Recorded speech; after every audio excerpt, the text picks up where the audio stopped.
Hey folks, I'm Chris and I'm your Commander Mechanic. Mill. It's an archetype that I love, but not many others do. It's divisive and often seen as subpar for a lot of reasons. Milling 100 cards from each opponent is often more difficult than dealing 40 damage per opponent, or at higher power levels, just assembling a combo to win regardless of everyone else's life total.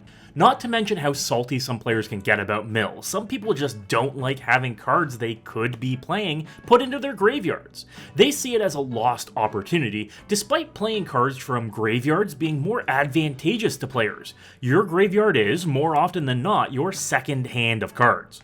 But based on the release of the recent Zellix Sanity Flayer and the interactions I highlighted with Outtro of the Brood, linked up top, I wanted to see if it can be viable to win via mill outside of just brain freeze as a Storm win con. It is possible to have low mana value, efficient and effective decks centering on mill for cEDH. Zellix is a 3-mana 2/3 horror with a triggered ability. Whenever a player mills one or more creature cards, you make a 1/1 black horror creature. Note that player means you milling as well, and one or more dissuades us from milling large chunks of cards at a time.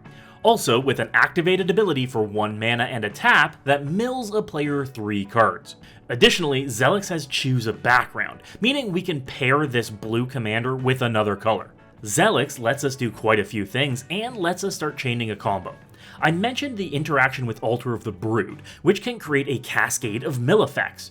A permanent entering the battlefield under our control mills each opponent for 1 card, and for each opponent that mills a creature from that trigger, we create a 1/1 horror and get another mill trigger. It's easy enough to catch a streak of 20 to 30 cards milled this way. It gets even wackier with Mesmeric Orb, since each permanent untapped is an individual trigger for 1 card milled, meaning a player untapping 5 permanents could net us a handful of horrors, 1 for each creature milled. I've already played games where these 3 cards together have milled all of my opponents out.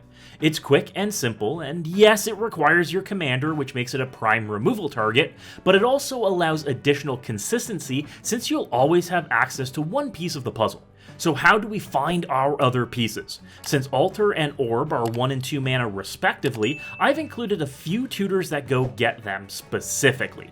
Trinket Mage and Tribute Mage go grab these to your hand, making it relatively easy.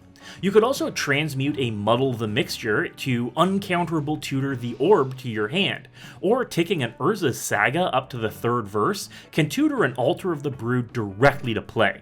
Since we're in blue, we could also use Intuition to tutor both pieces and a way to recur them from the graveyard easily. Give our opponents that really tough choice. Plus, we can pack the rest of the deck with amazing interaction. All of the free counter spells like Force of Will, Pact of Negation, and Fierce Guardianship help make us interactive, reactive, and able to control the pace of play. But that's only half the deck. I haven't even started on what the other half of the deck is, largely because there are a lot of possibilities here. I really liked White as a possible partner with Inspiring Leader as a background because it makes your little 1/1s into 3/3s and suddenly puts you on a backup plan of a real combat clock. White gives us access to Savine's Reclamation for some recursion, some control elements like stacks pieces, and premium removal like Swords to Plowshares. But I wanted to ensure we were a little more creature heavy, and White just wasn't getting there. So I took a look at green, and landed on the background pairing of Cloakwood Hermit. This background, well, basically also does what Zellix does. At the end of our turn, if we control our commander and a creature was put into our graveyard from anywhere, including our library, we make 2 tapped 1/1 squirrels. This helps keep our Altar of the Brood loop going if we fizzled out during our turn. Green also gives us, well, a lot of things. First of all, there are mana dorks: Birds of Paradise, Elvish Mystic, and Arbor Elf. These not only increase the number of creatures in our deck and up the chances of us ourselves milling a creature, but also with a 3-mana background and a 3-mana commander, it greatly increases our chances of casting either of these on turn 2. Green also gives us access to some recursion, like Eternal Witness or Noxious Revival, to get back any key pieces we've milled or have been removed, and gives us access to a premium dredger in Life from the Loam, another way to kickstart our horror generating engine. We also get a few ways to protect ourselves in Autumn's Veil and Veil of Summer too. Not all counterspells have to be in blue after all. Now, keep in mind this is a high power build, so I've included fast mana and expensive staples of cEDH. The deck list as is over $10,000 thanks to dual lands, fetches, and, oh yeah, a Time Twister. But there's absolutely ways to build this with a much more casual mindset. Using green to instead focus on token doublers like Parallel Lives and Doubling Season can make just a whole bunch of horrors, so a combat win con becomes much more viable. And I mentioned pairing Zellix with white. Access to Anointed Procession makes a big difference here too, potentially extending your altar triggers even farther and making 3/3s over 1/1s with that inspiring leader background. That can very swiftly result in overwhelming the board. Not to mention pairing Zellix with black too.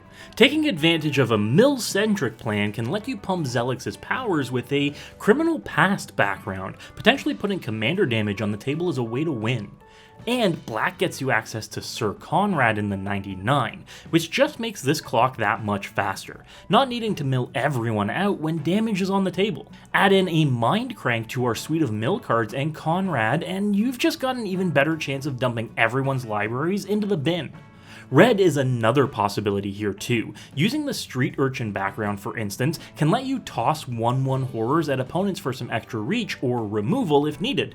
You could also have Impact Tremors in your list to turn your 1/1 horrors into damage generators on enters the battlefield. And while you can mill everyone out, you could just tick down life totals too. With access to Dockside Extortionist, Jeska's Will, and other great red staples, a color that is only getting better in higher power levels, there are a ton of options here. But this build is all about efficiency and hitting that interaction as quickly as possible. It's not infinite, but it's definitely impactful, that's for certain. If you want to check out my full list, follow the link in the description below to my sponsor, Moxfield. Moxfield is the best deck building platform in the world and helps new and experienced players alike pull together decks like this. Did you know that they have a quick and easy button for adding cEDH staples to decks? It makes grabbing land suites or counterspell packages super easy. Be sure to click the link in the description and follow my Moxfield profile for all of my sweet brews. I do love Mill as a strategy because it thinks around common interactions and makes you go a step further. You need to think in loops and chunks, and numbers become way more impactful. Let me know in the comments about your thoughts on this concept, on Mill as an archetype, and on Mill in cEDH, and on Zellix with potential build paths. And maybe you'll see me playing this deck on stream soon. Hit that subscribe button, check out my other videos, and as always, good luck and have fun.